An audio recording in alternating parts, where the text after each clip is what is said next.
Hello, welcome to square talks. నేను Harshita. Hello sir. Hello అమ్మా. మనం ఎదుటి వాళ్ళకి మంచి చేసినా అది వాళ్ళు చెడుగా తీసుకుంటారు. ఎందుకు తీసుకుంటారు అలా? రైట్, ఇది డార్క్ సైకాలజీలో పాటుగా మనం సిరీస్లో పాటుగా మనం ఇది మొదలు పెట్టాం. జస్ట్ ఇది కన్వర్జేషన్ లాగా చేద్దాము.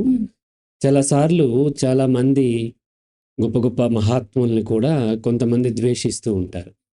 మహాత్మా గాంధీని ద్వేషించే వాళ్ళు ఉంటారు, లేకపోతేనేమో ఆమె పేరేంటి, మదర్ తెరీసాని ద్వేషించే వాళ్ళు ఉంటారు. గొప్ప గొప్ప వాళ్ళు కూడా విపరీతమైన ద్వేషిస్తూ ఉంటారు. అలాగే చాలాసార్లు మనం ఎంత మంచి చేసినప్పటికీ, అంటే చాలామంది మంచి చేసినప్పటికీ వాళ్ళని కొంతమంది విపరీతంగా ద్వేషిస్తూ ఉంటారు. సహజంగా మనం కూడా చూస్తూ ఉంటాం. వాళ్ళకి ఏం చెడు చేయము. ఒక్కసారి మనం కొన్ని మంచి చేసి ఒక చెడు జరిగితే ద్వేషించడం వేరు. చెడు సహజంగా పెద్దగా కనిపిస్తుంది కాబట్టి వాళ్ళు ద్వేషించడం వేరు. అలా కాకుండా అసలు చెడే చెయ్యం మనం. చెడు చేయనప్పటికీ వాళ్ళు విపరీతంగా మనల్ని ద్వేషిస్తూ ఉంటారు. రైట్? సో ఇటువంటిది ఎందుకు జరుగుతూ ఉంటుంది అని అంటే, సహజంగా మనుషుల్లో ఉండేటువంటి ఇన్సెక్యూరిటీ. మనిషి యొక్క నేచర్ ఏంటి అంటే భయం వలన ఆలోచన వస్తూ ఉంటుంది. భయం లేకపోతే ఆలోచన లేదు. ఆలోచన అంటే ఏంటి? ఏదో ఒక సమస్య ఉంది, ఆ సమస్యకు పరిష్కారము కనుక్కోవటం కోసం మనము బ్రెయిన్లో ఉన్న ఇన్ఫర్మేషన్ని, తనకు దొరికినటువంటి ఇన్ఫర్మేషన్తో సెర్చ్ చేస్తూ ఉన్నాం. దానికి రకరకాల కాంబినేషన్లు చూస్తూ ఉంటాం. ఇప్పుడు మీరు ఇక్కడి నుంచి ఖైరతాబాద్ వెళ్ళాలి, వర్షం పడుతుంది, ఎలా వెళ్ళాలి, అర్జెంట్ ఉంది అన్నప్పుడు రకరకాల కాంబినేషన్లు మీ బ్రెయిన్లో గొడుగు తెచ్చుకోవచ్చు, క్యాబ్ బుక్ చేయొచ్చు. ఆటోలో వెళ్తే సైడ్ నుంచి వర్షం పడే అవకాశం ఉంటుంది, క్యాబ్ అయితే రేట్ ఎక్కువ అవుతుంది, 2-వీలర్ ర్యాపిడో అయితే తడిసిపోతాము. అలాగే మన దగ్గర తడవకూడనటువంటి వస్తువులు ఏమైనా ఉన్నాయా, సర్టిఫికెట్స్ ఉన్నాయా, ఇవన్నీ కూడా బ్రెయిన్లో ఉన్నటువంటి రకరకాల కాంబినేషన్లో సెట్ చేసి ఒక సొల్యూషన్, ఒకటో రెండో సొల్యూషన్ చూపిస్తే దాంట్లోంచి మన కాన్షియస్నెస్ పిక్ చేసుకుని మన ఫైనల్ డెసిషన్ తీసుకుంటాం. ఏ సమస్య లేకపోతే ఆలోచన లేదు. రైట్? సమస్యలు లేకుండా ఉండవు. అయితే ఈ నేచర్ ఏంటి అంటే, మనకు ఏదో సమస్య ఉంది, పరిష్కారం లభించాలి. సమస్య పరిష్కారం లభించకపోతే ఏంటి అనే ఆలోచన కూడా వస్తుంది. రకరకాల కాంబినేషన్లో మనం ఎగ్జామ్స్ రాస్తున్నాము, పాస్ అవ్వాలి. పాస్ అవ్వకపోతే ఏంటి అనే దాంట్లో వాళ్ళ బిలీఫ్ సిస్టమ్ని బట్టి, నేను పాస్ అవ్వకపోతే నా జీవితం నరకంగా ఉంటుంది, నాకు జాబ్ రాదు, నేను బ్రతకలేను, లేకపోతే నేను పెళ్ళి అవ్వదు, పెళ్ళి అయినా మంచి సంబంధం రాదు, అత్తగారు వాళ్ళు ఏడిపిస్తారు, లేకపోతే కట్నం కోసం భర్త వేధిస్తాడు, లేకపోతే భార్య విడాకులు అడిగి నన్ను రోడ్డును పడేస్తుంది. ఇట్లా రకరకాలైనటువంటి ఆలోచనలు వస్తూ ఉంటాయి. రకరకాల కాంబినేషన్లో సొల్యూషన్ ఎట్లా ఫైండ్ చేస్తున్నాము, ప్రాబ్లమ్స్ కూడా రకరకాల కాంబినేషన్లో వస్తూ ఉంటాయి. దాంట్లో ఇలా అవ్వద్దు అని బలంగా ఉన్నప్పుడు ఏమవుతుందంటే, అలా అవుతుందేమో అనేటువంటి థాట్ పదే పదే బక్ చేస్తూ ఇన్సెక్యూరిటీకి లోన్ అవుతుంది. రైట్? అది ఆలోచన. ఇప్పుడు ఒక వ్యక్తి తను సమాజానికి అనేక రకాల మంచి చేస్తున్నప్పటికీ, ప్రపంచానికి స్టిల్ ప్రపంచంలో కొంతమంది, అందరూ ద్వేషించకపోవచ్చు, కొంతమంది విపరీతంగా ద్వేషిస్తూ ఉంటారు. ఎందుకు ద్వేషిస్తారు అనంటే, సహజంగా ఎవరైతే ఆ యొక్క ఇది చూపిస్తూ ఉంటారో, మంచి చేస్తూ ఉంటారో, లేదంటే ఆ కైండ్నెస్, ఆ దయ, కరుణ, ప్రేమ, వాత్సల్యం చూపిస్తూ ఆ కంపాషన్ అంటే కరుణ, మనలాగానే వాళ్ళని భావించి వాళ్ళతో కలిసి ఉండటానికి కంపాషన్ ఉండాలి అని అంటే, సహజంగా వాళ్ళకు ఒక అథెంటిక్ సెల్ఫ్ ఉండాలి. లేకపోతే అలా ఉండలేరు. అథెంటిక్ సెల్ఫ్ అంటే సామాజికమైనటువంటి బానిస కాకుండా, మానసికమైన బానిస కాకుండా తను అథెంటిక్గా థింక్ చేయగలగాలి. సో సహజంగా నేను హెల్ప్ చేస్తుంటే ఏమంటారు నా రిలేటివ్స్, నా వైఫ్, ఎవరో, బుద్ధిందా లేదా, డబ్బులన్నీ వేస్ట్ చేస్తున్నావు, ఇలా స్క్వేర్ టాక్స్ పెట్టడం ఎందుకు, దాచుకోవచ్చు కదా, బంగారం కొనుక్కోవచ్చు కదా, ఇలా ఇన్వెస్ట్ చేసుకో అంటారు. సో దానికంటే బెటర్ ఇది అనేది నాకు అథెంటిక్ సెల్ఫ్ ఉంటేనే అర్థమవుతుంది. లేదు, నేను ఒక సామాజిక జీవిని అనుకోండి, ఎంత వడ్డీతో తెచ్చుకోవచ్చు, ఎక్కడ పెట్టవచ్చు, ఏంటి, ఇవన్నీ కూడా నేను ఆలోచిస్తూ ఉంటాను. సో కాబట్టి ఈ అథెంటిక్ సెల్ఫ్ ఉన్నప్పుడు మాత్రమే మనము సమాజానికి అన్కండిషనల్, అంటే ఇప్పుడు లవ్ అది చెప్పట్లేదు నేను, కంపాషన్ అంటే మనలాగానే పరిగణించి ఇతరులకు, ఇతర జీవరాశులకు హెల్ప్ చేయటం అనేది జరుగుతూ ఉంటుంది. ఈ అథెంటిక్ సెల్ఫ్ ఉన్నప్పుడు ఎవరైతే హెల్ప్ పొందుతున్నారో, పొందే వాళ్ళు కూడా వాళ్ళు ఒక ఎగ్జాంపుల్ చెప్తాను. నేను మీకు తెలుసు ఎవ్రీ మంత్ ఒక 30,000 కొంతమందికి నేను 1,000 రూపీస్ చొప్పున నా క్లాస్‌మేట్స్‌లో భర్త లేని వాళ్ళు, పేదరికంలో ఉన్నవాళ్ళు, ఆరోగ్యం బాగోని వాళ్ళు, కొంతమంది తెలియని వాళ్ళు కూడా మన ఏంటి నల్గొండ డిస్ట్రిక్ట్‌లో ఫ్లోరోసిస్‌తో బాధపడేవాళ్ళు. ఇలా అనేక మందికి నేను 1,000 రూపీస్ చొప్పున నేను దాదాపుగా 4 ఇయర్స్ నుంచి నేను ట్రాన్స్‌ఫర్ చేస్తూ ఉన్నాను 30,000. ఇలా ట్రాన్స్‌ఫర్ చేస్తున్నప్పుడు అందులో ఒకతనికి హెల్త్ బాగోకపోతే హైదరాబాద్ తీసుకొచ్చి కరోనా టైంలో హైదరాబాద్ తీసుకొచ్చి 1 మంత్ ఇక్కడ పెట్టుకొని మొత్తం ట్రీట్మెంట్ ఇప్పించి మళ్ళీ తీసుకెళ్ళి అతన్ని దించడానికి వెళ్ళినప్పుడు అందులో జయసుమ చతుర్వేది గారు కూడా వచ్చారు నాతో పాటు. ఆయన ఆస్తికుడు, భక్తుడు. అందులో శివభక్తుడు. శివుడు, వైష్ణవం అన్నీ ఉంటాయి. బట్ ఆయనకి పుణ్యక్షేత్రాలు అంటే బాగా ఇష్టం కాబట్టి మనం వెళ్తూ అదేం టెంపుల్ మన ములుగు డిస్ట్రిక్ట్‌లో ఉంటది. రామప్ప టెంపుల్‌కి వెళ్ళాం. రామప్ప టెంపుల్‌కి వెళ్ళి అదంతా చూసి వెళ్ళిన తర్వాత అందరికి కరోనా వచ్చింది. నాకు విపరీతంగా వచ్చి హాస్పిటలైజ్ అయ్యా. ఈ సహాయం పొందిన వాళ్ళు కొంతమంది కామెంట్స్ ఏంటి అంటే, ఒక నాస్తికుడయ్యి రామప్ప టెంపుల్‌ని అపవిత్రం చేశాడు టెంపుల్‌కి. నేను కూడా వెళ్ళాను అక్కడికి. అందుకని వచ్చింది. దీన్ని జాగ్రత్తగా ఎనలైజ్. సో, వాళ్ళు సహాయం పొందారు కదా! సహాయం పొందినప్పటికీ ఏమవుతుందంటే మనుషులు సహాయాన్ని ఏమి వాళ్ళు ద్వేషించట్లేదు. ఆ సహాయం చేసే గుణాన్ని కూడా ద్వేషించట్లేదు. కానీ ఏమవుతుందంటే వాళ్ళు దేనికైతే నువ్వు రిప్రజెంట్ చేస్తున్నావో, ఏ ఐడెంటిటీ నీకుందో, ఆ ఐడెంటిటీ కాన్ఫ్లిక్ట్ ఉన్నప్పుడు, నువ్వు ఆ గ్రూప్‌కి చెందనప్పుడు, ఆపోజిట్ గ్రూప్‌లో ఉండి అంటే వాళ్ళు అంగీకరించినటువంటి గ్రూప్‌లో ఉండి, వాళ్ళకి కూడా సహాయం చేసే స్థితిలో ఉన్నప్పుడు, కంపాషన్ మనలో ఉన్నప్పుడు, వాళ్ళకి ఒక విధమైనటువంటి ఇన్‌సెక్యూరిటీ పెరిగిపోతది. ఎందుకు? తను మారిపోవాల్సొస్తది. ఇప్పుడు ఏ అనే వర్గం ఉంది, బి అనే వర్గం ఉంది. ఏ అనే వర్గం ఏం నమ్ముతుందంటే బి అనే వర్గం అనేది తప్పు. అలా చేయటం వల్ల జీవితం బాగుపడుతూ అందరి జీవితాలు నాశనం అవుతాయి. ఏ అనేది మాత్రమే మంచిది అని మనము నమ్ముతూ ఉన్నప్పుడు, బి అనే వర్గంలో ఉన్నవాడు ఏకి ఆపోజిట్ ఉన్నవాడు, బి వర్గంలో తను పని చేస్తూ, తను ఎదిగి ఆర్థికంగా, సామాజికంగా, మానసికంగా ఇలా ఎదిగిన తర్వాత ఆ ఏ వర్గంలో తన ఆపోజిట్ వర్గంలో ఉన్నోడికి హెల్ప్ చేస్తున్నప్పుడు, ఆపోజిట్ వర్గంలో ఉన్న హెల్ప్ తీసుకున్నప్పటికి ఒక ఇన్‌సెక్యూర్‌లోకి వెళ్ళిపోతారు. ఎందుకంటే ఇది కంటిన్యూ అయితే నేను ఈ వర్గం నుంచి నేను వర్గం మీద ఉన్నటువంటి ఆ పాజిటివ్ బిలీఫ్ ఏదైతే ఉందో, అది గొప్పది అనేది, లేదా అది పనిచేస్తదనేది, అది వీకెన్ అయిపోతుంది. తను దాంతో ఐడెంటిఫై అవుతూ ఉంటారు. ప్రతి మనిషి ఏదో ఒక దాంతో ఐడెంటిఫై అవుతూ ఉంటారు. నేను ఒక సైకాలజిస్ట్‌గా ఐడెంటిఫై అవుతాను. లేకపోతే ఎగ్జిస్టెన్షియలిస్ట్‌గా. ఇంకొకరు మరొక పొలిటీషియన్‌గా ఐడెంటిఫై అవుతారు. ఇంకొకరు మంచి డబ్బున్నవాడుగా ఐడెంటిఫై అవుతాడు. ఇంక ఏమీ లేని వాళ్ళు పవన్ కళ్యాణ్ ఫ్యాన్‌గా, లేకపోతే మహేష్ బాబు ఫ్యాన్‌గా, ఇంకొకరు మోడీ ఫ్యాన్‌గాను, ఇంకొకరు కమ్యూనిస్ట్ గాను, ఇంకొకరు కాంగ్రెస్‌లో రేవంత్ రెడ్డి ఫ్యాన్ గాను, ఇంకొకరు ఉద్యమకారుడుగా. మాకొక ఫ్రెండ్ ఉండేవారు. ఆయన ఏం చేస్తున్నాడు? ఉద్యమం చేస్తున్నా అనేవారు. అలా ఒక ఐడెంటిటీ ఏదో ఒకటి తెంచుకున్న దాంట్లో బలంగా ఒక ఐడెంటిటీని ఏర్పరచుకున్న తర్వాత, ఆ ఐడెంటిటీలో తనకు లాభం రాకపోగా, తన ఆపోజిట్ ఐడెంటిటీతో ఉన్నతను, తను ఎదిగి తనకే సహాయం చేసే స్థితిలో ఉన్నటువంటి ఒక ఇన్ఫీరియారిటీ వస్తుంది. ఈ కండిషన్‌లో ఉంటే తన ఐడెంటిటీ వీక్ అయిపోతూ ఉంటుంది.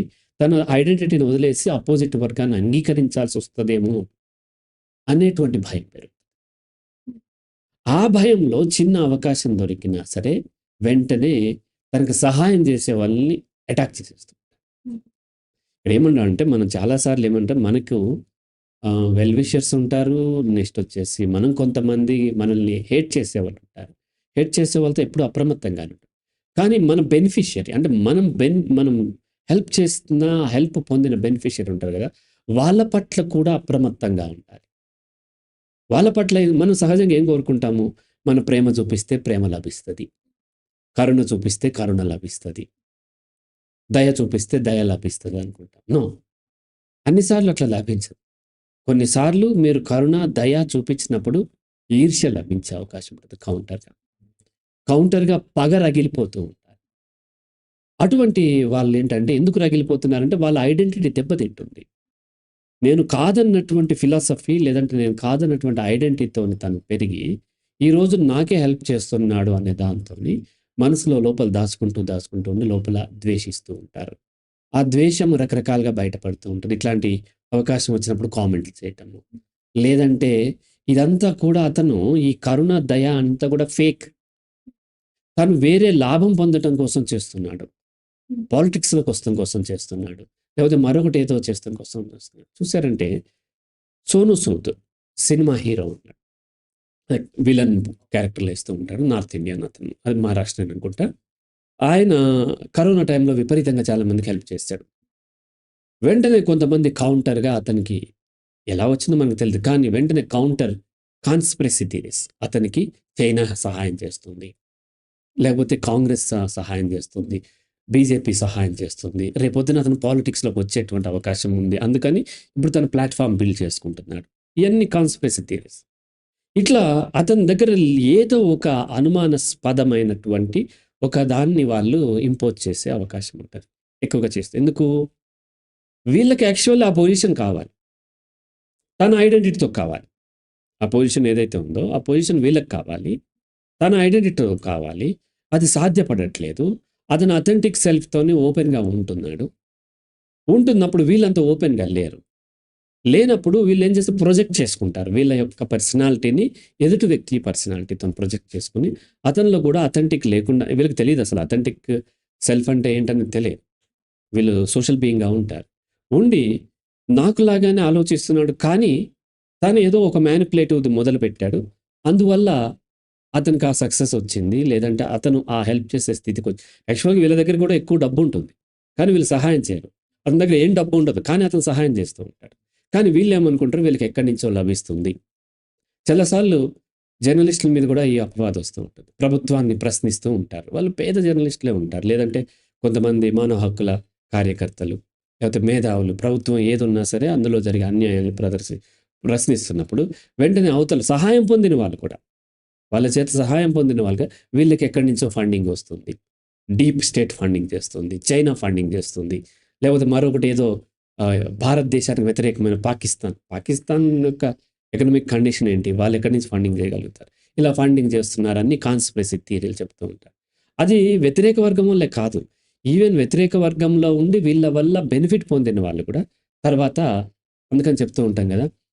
పాముకి పాలు పోసిన విషం కక్కుతూ ఉంటుంది. హ్మ్. అయితే ఆ అథెంటిక్ సెల్ఫ్ ఉన్నవాళ్ళు విషం కక్కుతుందని తెలిసినా సరే చేస్తూ ఉంటారు. హ్మ్. రైట్?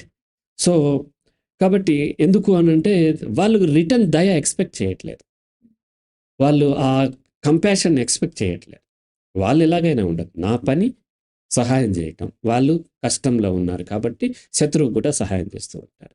కానీ వీళ్ళు ద్వేషించడానికి కారణం ఏంటంటే వాళ్ళు ఆపోజిట్ వర్గంలో ఐడెంటిటీతో ఉన్నారు కాబట్టి వాళ్ళు ఆ ఐడెంటిటీతోని నాకిలా సహాయం చేస్తూ ఉంటే నా యొక్క మొరాలిటీ దెబ్బతింటుంది.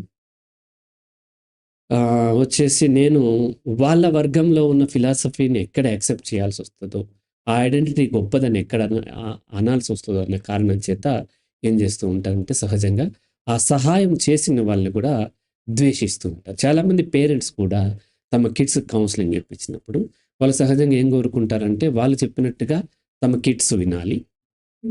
డార్క్ సైకాలజీ వాళ్ళు ఒక గిల్ట్‌లోకి, గ్యాస్ లైటింగ్ ఇటువంటివి చేసిన తర్వాత దానివల్లే ప్రాబ్లమ్ అని తెలుసుకున్నవి ఈ సైకాలజిస్ట్ నాలాంటి సైకాలజిస్టులు ఎప్పుడైతే హెల్ప్ చేస్తూ ఉంటారో, అప్పుడు వాళ్ళేం చేస్తారంటే అది తప్పు. సహాయం పొందడానికి వాళ్ళన్నీ కూడా చేస్తూ ఉంటారు. స్టిల్ అది తప్పు. వాళ్ళకేం కావాలి? వాళ్ళ పిల్లలు ఆ ప్రాబ్లమ్ నుంచి బయటపడాలని ఉంటది. కానీ వాళ్ళ అపోజిట్ ఐడియాలజీతో కాదు. వాళ్ళ ఐడియాలజీతోని. తల్లిదండ్రులు దేవుళ్ళు, గురువులు దేవుళ్ళు, లేకపోతే పూజ చేస్తే మంచి జరుగుతది. ఈ ఐడియాలజీతోని బాగుపడాలని ఉంటది వాళ్ళ పిల్లలకు కూడా. సహాయం పొందుతూ ఉంటారు. స్టిల్ ఆ సహాయం చేసిన అతను దుర్మార్గుడు. సహాయం ఓకే. బట్ సహాయం చేసిన అతను మ్యానిపులేట్ చేస్తున్నాడు. సహాయం చేసిన అతనికి వేరే దగ్గర నుంచి ఫండింగ్ వస్తుంది. ఈ ఫోటోలు అయన్నీ ఎక్కడో పెడితే అమెరికా నుంచో, ఆస్ట్రేలియా నుంచో ఎక్కడి నుంచో ఫండింగ్ వస్తూ ఉంటది. లేకపోతే మరొకరు ఎవరో చేస్తూ ఉంటారు. లేకపోతే ఇది ఇంకొక బిగ్ స్ట్రాటజీ ఉంది. ఇతను దీంతోని మరింత బిజినెస్ చేస్తాడు. ఇటువంటి కాన్స్పిరసీ అని కూడా మాట్లాడే అవకాశం ఉంటది. ఇది మనము కొన్నిసార్లు మంచి చేసినప్పటికీ, కొన్నిసార్లు అంటే ఎప్పుడు కూడా అందులో కొంతమంది ఆ సహాయం పొందని వాళ్ళు ఓకే. ఎట్లాగో ద్వేషిస్తారు. కాంపిటీటర్లు ద్వేషిస్తారు గదా! నన్ను గూడా కాంపిటీటర్ సైకాలజిస్ట్‌లు నన్ను ద్వేషిస్తూ ఉంటారు. అలాగే పొందిన వాళ్ళు కూడా కొంతమంది ద్వేషించే అవకాశం ఉంటది. ఇది డార్క్ సైకాలజీ. అంటే ఒక హ్యూమన్ నేచర్ అది. సహజంగా మనం ఏం చేస్తాము? సహాయం చేస్తే సహాయం పొందుతామనే ఆశతో చేస్తాం. అట్లా ఎప్పుడు కూడా చేయొద్దు. అందుకే చెప్తాను. మీరు ఎవరికైనా సహాయం చేయదలుచుకున్నప్పుడు తిరిగి వస్తది అనేటువంటి దాంతో చేయొద్దు. వస్తే ఓకే. రాకపోయినా ఓకే. రాకపోగా అటాక్ చేసే అవకాశాలు గూడా ఉంటాయి. కాబట్టి వాటికి కూడా మెంటల్‌గా ప్రిపేర్ అయ్యే సహాయం చేయాలని చెప్తూ ఉంటాను. రైట్. ఇంకేమైనా డౌట్స్ ఉన్నాయా మీకు ఇందులో? ప్రశాంత్ నీకేమన్నా? ఇది డార్క్ సైకాలజీ వల్ల మనల్ని మ్యానిపులేట్ చేస్తారు కదా. అవును. సో మనల్ని మనం ప్రొటెక్ట్ చేసుకోవడం ఎలా, అంటే మ్యానిపులేట్ అవ్వకుండా? డార్క్ సైకాలజీ మనం స్టడీ చేసే ఉద్దేశమే అది. మిగతా సైకాలజీలన్నీ ఏం చేస్తున్నాము? ఆ సైకాలజీ చదివి సైకాలజీని ఇంప్లిమెంట్ చేయటానికి చేస్తున్నాం. డార్క్ సైకాలజీ స్టడీ చేసేది ఇంప్లిమెంట్ చేయటం కోసం కాదు, ప్రొటెక్ట్ చేసుకోవటం కోసం. డార్క్ సైకాలజీలో ఏం చేస్తారు? మ్యానిపులేషన్ చేస్తూ ఉంటారు. నార్సిసిజం ఉంటుంది, లేదంటే గ్యాస్ లైటింగ్ ఉంటుంది. ఇట్లా రకరకాలుగా బ్లేమ్ చేస్తానికి వాళ్ళు ఆ యొక్క దీన్ని అంటే అపరాధ భావంలోకి నెట్టేయటము, లేకపోతే అధికారంతో మిమ్మల్ని భయపెట్టడం ఇవి చేస్తూ ఉంటారు. ఇటువంటివి ఉంటది అనే అవేర్‌నెస్ పెరిగినప్పుడు మనము దానికి మెంటల్లీ ప్రిపేర్ అయి ఉంటాం కాబట్టి, దానికోసం ఈ డార్క్ సైకాలజీ చదువుతున్నాము. కాబట్టి వాళ్ళట్లా చేస్తున్నందుకు దాని నుంచి ఆ బారిన పడకుండా ఉండటం కోసం, ఇప్పుడు గ్యాస్ లైటింగ్ బారిన పడకుండా ఉండాలి. అంటే ఏం చేయాలి? వాళ్ళు చెప్పిన మనము అన్‌బయాస్డ్‌గా మన పట్ల మనం విమర్శను తీసుకోవాల్సి ఉంటుంది. ఇందాక మనము ఆస్కెచ్చార్‌లో చెప్పాం. ఎప్పుడైతే బయాస్డ్‌గా ఉన్నామో వాళ్ళు అథెంటిక్ సెల్ఫ్ లేదు. వాళ్ళకేమో సోషల్ బీయింగ్స్ అయిపోయారు. అప్పుడు వెంటనే ఏం చేస్తారు? పొగిడినయన్ని పాజిటివ్‌గా తీసుకుంటారు. క్రిటిసైజ్ చేసినయన్ని వెంటనే నెగెటివ్‌గా తీసుకుంటూ ఉంటారు. అట్లా కాకుండా అన్‌బయాస్డ్‌గా చేసి సమాజాన్ని ప్రాక్టికల్‌గా అర్థం చేసుకోవాలి. కొంతమంది ఇంటెన్షనల్లీ మిమ్మల్ని డ్యామేజ్ చేయాలని చూస్తారు. కొంతమందికి ఆ ఇంటెన్షన్ లేకపోయినా వాళ్ళ వల్ల డ్యామేజ్ జరగొచ్చు. కొంతమంది మిమ్మల్ని బాగు చేయటం కోసం కూడా మిమ్మల్ని విమర్శిస్తూ ఉంటారు. అందరూ విమర్శను ఒక విధంగా తీసుకోవద్దు. సో, ఇదెప్పుడు చేయగలుగుతాము? ఎవరు ఇంటెన్షనల్లీ చేస్తున్నారు? ఎవరు బాగు చేయాలనే ఉద్దేశ్యంతో మనల్ని విమర్శిస్తున్నారు అనేది మన అన్‌బయాస్డ్‌గా మనకి ఉన్నట్టు. మన పట్ల బయాస్డ్ థింకింగ్ ఉండకూడదు. సహజంగా ఏంటంటే మనిషి దేన్నైనా చక్కగా అనలైజ్ చేయగలడు. బట్ తన సెల్ఫ్‌ని అనలైజ్ చేయడం కష్టమవుతుంది. ఎందుకంటే ఆటోమేటిక్‌గా బయాస్డ్ వచ్చేస్తది. ఇప్పుడు ఈ చైర్‌ని మనం అనలైజ్ చేయాలంటే మీకు నాకు చైరే. కానీ హరి రాఘవన్ నన్ను అనలైజ్ చేయాల్సొచ్చినప్పుడు నా నెగెటివ్స్‌కి తక్కువ మార్కులిస్తాను. పాజిటివ్‌కి ఎక్కువ ఇచ్చేస్తాను. సేమ్ ఇదే క్వాలిటీ నా అపోజిట్‌లో ఉన్నప్పుడు దానికి నెగెటివ్‌కి ఎక్కువ ఇచ్చి, పాజిటివ్‌కి తక్కువ ఇచ్చే అవకాశాలుంటాయి. ఎందుకంటే సెల్ఫ్ ఉంటది కాబట్టి. అందుకనే ఒక సేయింగ్ ఉంది. Thank God at last I have a self. I stand on 12 cells అంట. అంటే సెల్ఫ్ ఎప్పుడు మారిపోతూ ఉంటుంది. మార్నింగ్ నేను అది ఇది అని చెప్పాను. మధ్యాహ్నం ఇంకో విధంగా చెప్పాను. సాయంత్రం ఇంకో విధంగా చెప్పాను. కానీ చివరికి ఏది కూడా నిజం కాదు. మారిపోతూ ఉంటుంది. ఆ గాడ్‌కి చెప్తూ ఉన్నాం అనమాట. గాడ్ అంటే నిజం గాడ్ అని కాదు. కనీసం ఒకటన్నా ఉందని అంట. నేను ఇప్పటికి 14 రకాలుగా మారాను. ఒక రోజులో, 2 రోజుల్లోనో. కానీ ఒకటన్నా ఉంది. అసలు లేకపోతే ఇంకా ప్రమాదం. సో, కాబట్టి మన పట్ల మనం అన్‌బయాస్డ్‌గా ఎప్పుడైతే ఎందుకంటే ఎప్పుడైతే నేను గొప్ప, లేకపోతే నా జాతి గొప్ప, నా జెండర్ గొప్పది, నా కులం గొప్పది, నా మతం గొప్పది, నా ఫిలాసఫీ గొప్పది, నా దేశం గొప్పది, లేకపోతే మానవ జాతి గొప్పది, ఇట్లా అనుకున్నప్పుడు ఆటోమేటిక్‌గా మనకు బయాస్డ్ వస్తది. I am nothing. నేను ఆ కుక్క ఎట్లా బ్రతుకుతుందో అలా బ్రతుకుతున్నాను. కాకి ఎట్లా బ్రతుకుతుందో అట్లా బ్రతుకుతున్నాను. నల్లి ఎట్లా బ్రతుకుతుందో అట్లా బ్రతుకుతున్నాను. అందరూ అంతే. నేనే కాదు, అందరూ అంతే. గొప్పవాళ్ళు లేరు, హీనత్వం లేదు. మొన్న మీరొచ్చారు కదా! మీట్ హెచ్ఆర్ బెంగుళూరులో ఒక ఆయన అడిగాడు. ఎగ్జిస్టెన్షియలిజంతో గొప్ప నాయకుడు అవ్వొచ్చా? ఇక్కడ గొప్పతనమే లేదు. అండ్ నాయకుడు అంతకంటే లేడు. అటువంటప్పుడు గొప్ప నాయకుడు అవ్వటం అనేది సాధ్యపడదు. గొప్ప నాయకుడు నువ్వు అనుకుంటే you are not at all existentialist. You are a social being అవుతారు. కదా! సో, కాబట్టి ఎప్పుడైతే మనము నథింగ్, ఎవ్రీవన్ ఈజ్ నథింగ్. నేను నథింగ్ అందరూ గొప్పోళ్ళు అనట్లేదు. That is different. అది కాదు. Everyone nothing. ఆ నేను నథింగ్ అందరూ గొప్పవాళ్ళు అనేది మనం ఇంపోస్టర్ సిండ్రోమ్‌లో మనం మాట్లాడాం. కదా! నేను అర్హుడిని కాదు కానీ నాకు ఈ సక్సెస్ వచ్చింది. అట్లా కాదు. నేను చేసిన పనికి నాకు సక్సెస్ వచ్చింది.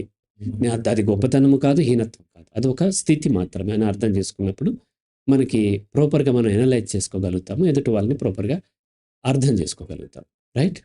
ఇది ఎక్కువ ఆహ్, మంచి చేస్తే ద్వేషించడం అనేది ఎక్కువ పిల్లలు అంటే మనకన్నా తక్కువ ఏజ్‌లో ఉన్న వాళ్ళు గాని, మనకంటే తక్కువ పొజిషన్‌లో ఉన్నా గాని, హ్మ్. మనకంటే పెద్దవాళ్ళ వయసులో గాని, పొజిషన్‌లో ఉంటే మంచి చేస్తే హ్మ్. తిరిగి వాళ్ళు కొన్ని సార్లు ఎక్కువ సార్లు ద్వేషిస్తూ ఉంటారు. లేకపోతే ఒప్పుకోరు. "నువ్వు నాకు హ్మ్. మంచి చేశావు. హ్మ్. లేదు నువ్వే నాకు ఇంకా రివర్స్‌లో తప్పు చేసావు. నేను బానే ఉండేవాడిని" అని వాదిస్తూ ఉంటారు కదా! హ్మ్. హ్మ్. ఇది కూడా దీని కిందకి అందుకనే మనం మంచి చేసినా మంచి ఎక్స్‌పెక్ట్ చేయొద్దు. ఓకే. ఎందుకంటే మంచి అనేది మన పెర్సెప్షన్. సమ్‌టైమ్స్ మన మంచి కూడా వాళ్ళకి చెడు జరగొచ్చు కూడా. లేదా వాళ్ళకి ఇష్టం లేకపోవచ్చు. ఏది కూడా ఎవరి యొక్క పర్మిషన్ లేకుండా వాళ్ళ జీవితంలోకి ఎంటర్ అవ్వద్దని చెప్తూ ఉంటారు. హ్మ్. నేనెంతో మంచి చేద్దామని నీ జీవితం యూ డోంట్ హావ్ రైట్. నాకు మంచి చేసే రైట్ నీకు లేదు. చెడు చేసే రైట్ కూడా నీకు లేదు. నేను యాక్సెప్ట్ చేసినప్పుడే. ఇప్పుడు యాక్సెప్ట్ చేస్తే ఆ పని అయిన తర్వాత రిజెక్ట్ చేసేటువంటి రైట్ కూడా నాకుంది. అది మీ పరిధిలో లేదు కదా! కాబట్టి వాళ్ళు నేను మంచి చేశానని గుర్తించాలని కోరుకోవద్దు. హ్మ్. కోరుకుంటే అల్టిమేట్‌గా మీకే పెయిన్ అవుతది. రైట్? మనము మంచి చేయాలా? వద్దా? అప్పుడున్న కండిషన్ బట్టి. నేను మంచి చేయట్లేదు, చెడు చేయట్లేదు. మనము ఒక డాగ్సో లేకపోతే క్యాట్సో ఉన్నప్పుడు ఒక క్యాట్‌కి ఒక క్యాట్ అవసరాన్ని బట్టి, అప్పుడున్న సిట్యుయేషన్ బట్టి హెల్ప్ చేసుకున్నట్టు చేసుకుంటున్నాం అంతే. ఒకవేళ ఆహారం లభించక చనిపోయే స్థితొస్తే మిమ్మల్ని ఇద్దరిని చంపుకొని తినేయొచ్చు నేను. ఆ కండిషన్‌ని బట్టి ఉంటుంది. కాబట్టి ఆ కండిషన్‌లో నాకు లభించింది కాబట్టి నేను చేస్తున్నాను. ఇంకో కండిషన్‌లో నాకు లభించకపోవచ్చు. వాళ్ళకి లభించొచ్చు. వాళ్ళు కూడా చేయొచ్చు, చేయకపోవచ్చు. కాబట్టి డోంట్ ఎక్స్‌పెక్ట్ రిటర్న్స్ ఎక్స్‌పెక్ట్ చేసి ఏది చేయొద్దు. Not only that. Returns expect చేసి, రిజల్ట్స్ ఎక్స్‌పెక్ట్ చేసి చదవద్దన్నాను నేను. పాస్ అవుతాననో, లేకపోతే ర్యాంక్ వస్తుందని చదవొద్దు. చదవాలంటే చదవండి, లేకపోతే లేదంతే. అలాగే ఇతరులకు హెల్ప్ చేసేటప్పుడు కూడా ఎక్స్‌పెక్ట్ చేసి చేయొద్దు. వాళ్ళు కూడా ఎక్స్‌పెక్ట్ చేసి చేసినా మీరు ఏమాత్రము దానికి తగ్గట్టుగా లాయల్‌గా ఉండాల్సిన అవసరం లేదు. ఎవరికీ లాయల్‌గా ఉండాల్సిన అవసరం అంటే వాళ్ళే వచ్చి అడిగినా ఒకవేళ మనం మంచి చేసినా గూడా, "నువ్వు సరిగ్గా చేయలేదు." హ్మ్. నాకు చేతనైనంత చేశాను. నా వల్ల ఇంతే అవుతుంది. హ్మ్. ఎందుకంటే ఏం లేదు. ఒక్కొక్కసారి ఏమవుద్దంటే, అతను ఎవరో హెల్ప్ కావాలంటాడు. అప్పు కావాలంటాడు. సరే నేను ట్రై చేస్తానంటాడు. మన మీద భరోసాతో అతను ఇంకా వేరే ఏం ట్రై చేసుకోలే. నేను ఎక్కడ కుదరలేదు. నాకు దొరకలేదు. లాస్ట్ మినిట్‌లో అన్నాడు. వాళ్ళ వైఫ్ సర్జరీ ఉంది. అదే ముందు చెప్పినట్లయితే తను వేరే దగ్గర ట్రై చేసుకునేవాడు. లాస్ట్ మినిట్‌లో నాకు నిజంగా కూడా దొరకలేదు. నేను చేతులెత్తేసాను. వాళ్ళ వైఫ్ చనిపోయింది. ఇప్పుడు అతని పెర్సెప్షన్ ఎలా ఉంటది? అదేదో ముందే చెప్తే నేను ఎక్కడో వెతుక్కునేవాడిని కదా! లేకపోతే నా బ్లడ్డో ఏదో ఇచ్చి బతికించుకునేవాడిని కదా! అని ఏదో తను అనుకుంటాడు కదా! కాబట్టి అది పెర్సెప్షన్ మాత్రమే. మన పెర్సెప్షన్ మనం మంచి చేద్దామని ట్రై చేశాం కదా! కావచ్చు. అతనికి అది మంచి జరగలేదు. హ్మ్. ఒక్కొక్కసారి మంచి జరిగినా సరే దాన్ని రికగ్నైజ్ చేయాల్సిన అవసరం కూడా లేకపోవచ్చు. అది మన పరిధిలో లేదు కదా! ఎగ్జిస్టెన్షియలిజంలో లిమిటేషన్ అనేది చాలా ఇంపార్టెంట్. మీ పరిధిలో ఉన్న కాయిన్స్ మాత్రమే మీరు కదపాలి తప్ప మీ పరిధిలో లేనిది కదపొద్దు. రైట్? కాబట్టి మీరు ఎవరికన్నా ఏదన్నా చేయదలుచుకుంటే దాన్ని రిటర్న్ ఎక్స్‌పెక్ట్ చేయొద్దు. ఈవెన్ జాబ్ కూడా సాలరీ ఎక్స్‌పెక్ట్ చేసి చేయొద్దు. పని చేస్తే వాళ్ళు ఇస్తే తీసుకుంటాం. లేకపోతే చేసేదేముంది? వెళ్ళిపోవాల్సిందే గదా! జాబ్ అయినా అంతే, ఎగ్జామ్ అయినా అంతే, ఎవరికైనా హెల్ప్ అయినా అంతే. ఏదైనా మీ పరిధిలో ఉన్నదేంటంటే మీరు బాగా పని చేస్తే ఇచ్చే అవకాశాలు పెరుగుతాయి. హ్మ్. మీ వల్ల బెనిఫిట్ అవుతుంటే మిమ్మల్ని ఎందుకు పోగొట్టుకుంటారు? పోగొట్టుకోరు. కానీ మీ వల్లే మీరు మంచిగా చేస్తున్నారు గానీ నాకు లాస్ అవుతుందనుకోండి. దాన్ని నేను ఎందుకు ఉంచుకుంటాను? ఉంచుకునే అవకాశం లేదు కదా! కాబట్టి రిటర్న్స్‌ని మనసులోకి రానివ్వద్దు. చేసేసేసి మీ పని మీరు చేసుకోవాలి. అందులో కొంతమంది మీకు తిరిగి హెల్ప్ కూడా చేయొచ్చు. కొంతమంది న్యూట్రల్‌గా ఉండొచ్చు. కొంతమంది అటాక్ గూడా చేయొచ్చు. ఇంతకాలం మనం ఇట్లా అటాక్ చేస్తారు అనేది మనం ఎప్పుడు ఊహించలేదు. హ్మ్. కానీ ఇలా అటాక్ చేసే అవకాశాలు కూడా ఉంటాయి. ఎందుకంటే మీరు మంచి చేయబట్టే. మంచి చేయకుండా ఉన్న అటాక్ చేస్తారు. కానీ మంచి చేస్తే చెయ్యరు అనుకోవటం లేదు. మంచి చేస్తే చేసే అవకాశాలు తగ్గుతాయి. వెరీ రేర్ పీపుల్ మాత్రమే ఇట్లా ద్వేషించడం మొదలవుతుంది తప్ప, ఇన్ జనరల్‌గా ఎక్కువ మంది మీకు మంచి చేస్తే మంచి జరిగే అవకాశాలే ఉంటాయి. కొంతమంది మంచి చేసినప్పటికీ ద్వేషించే అవకాశాలుంటాయనేది మనము ఈ టాపిక్ యొక్క, ఈ కన్వర్జేషన్ యొక్క ఉద్దేశ్యం. అది అర్థం చేసుకున్నాను. రైట్ అమ్మా? ఇంకేమైనా ఉన్నాయా డౌట్స్? రైట్. కన్క్లూడ్ చేద్దాం. Thank you sir. ఇంత మంచి ఇన్ఫర్మేషన్ ఇచ్చినందుకు. నెక్స్ట్ వీడియోలో నెక్స్ట్ టాపిక్‌తో మళ్ళీ కలుద్దాం.